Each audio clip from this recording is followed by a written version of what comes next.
और आज के सत्र के अंतिम वक्ता के तरीके से मैं श्री जेकब थॉमस जी को आमंत्रित करना चाहता हूँ।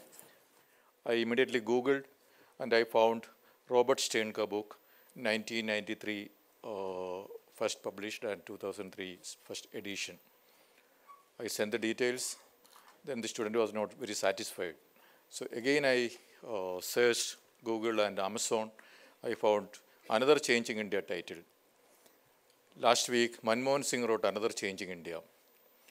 So then I, same title, two authors, how it is.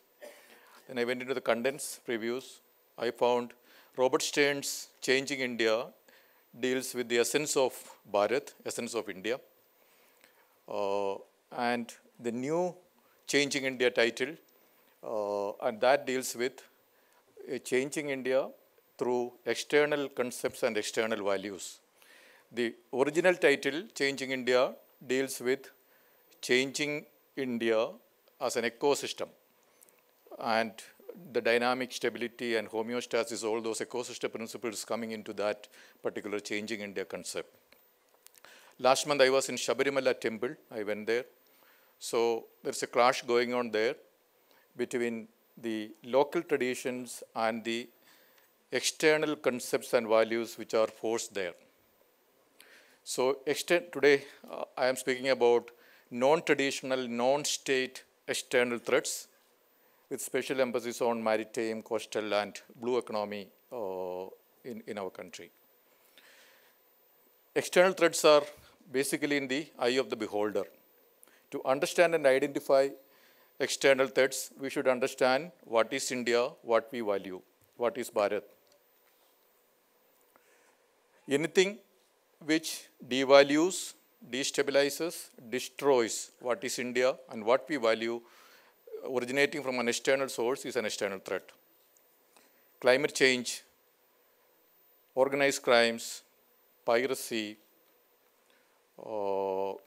institutional corruption, there are several such external threats, non-traditional, non-state external threats.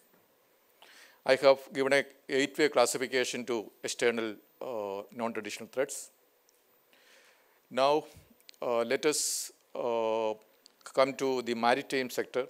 There are 5 maritime zones we have and 12 Coast Guard districts and a 7,500 kilometer coastline, including Andamans and Lakshadweep.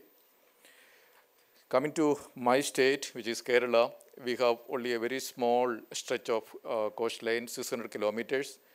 But to show you the vulnerability, we have about 17 ports, notified ports, and also 220 fish landing centers. Anybody can enter, anything can be brought.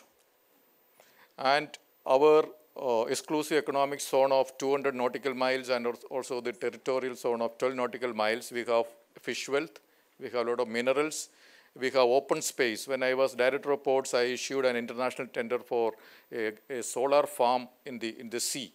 So some countries do that, wind farms, solar farms, and it's a vast resource. And our maritime area is an area which we have a lot of value. So anything which devalues, destabilizes is an external threat there. And my suggestions are, we need to occupy that space fully. 2012 Rio Plus 20 summit, the concept of blue growth and blue economy came. So for blue growth to happen in that vast resource or vast space, we need to have a strategy. We need to have exclusive economic zones in the maritime zones and incubators, innovations, research, and all those things for the maritime industrial growth, which we are not fully occupying, fully exploiting, fully utilizing, fully leveraging. Second is checking corruption.